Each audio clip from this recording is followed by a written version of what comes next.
আন্তর্জাতিক শিশু শ্রম বিরোধী দিবস উদযাপন করল মালদা জেলা শ্রম দপ্তর। বিশেষ পদযাত্রার আয়োজন করা হয় বৃহস্পতিবার। সচেতনতামূলক পদযাত্রা শুরু হয় ঝলঝলিয়া এলাকার জেলা শ্রম দপ্তরের কার্যালয় থেকে। এদিন সকাল 11টায় রথবাড়ি মোড় হয়ে শেষ হয় ইংরেজবাজার পৌরসভার সামনে। পদযাত্রায় উপস্থিত ছিলেন ইংরেজবাজার পৌরসভার চেয়ারম্যান কৃষ্ণেন্দু নারায়ণ চৌধুরী, জেলা শ্রম দপ্তরের আধিকারিক মানুষ সিনহা সহ জেলা শ্রম দপ্তরের আধিকারিক এবং কর্মীরা।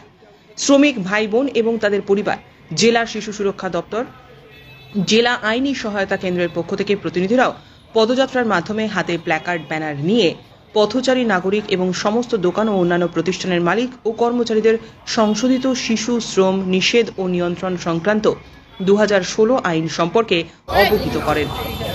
Bureau report, Bengal news update.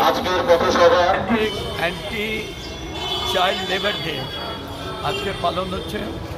সরকারের আইন অনুযায়ী কোনো শিশুকেই পারিশ্রমিক দিয়ে কোনো কাজে লাগানো যাবে না, কিন্তু এখন আমরা দেখি প্রায় বাড়িতে, দোকানে, চায়ের দোকানে, বিভিন্ন জায়গায় তাদের নিয়োগ করা হচ্ছে। এটা সচেতন করা হচ্ছে, যদি না করে যে আইনে যা ব্যবস্থা আছে তার বিরুদ্ধে অ্যাকশন হবে।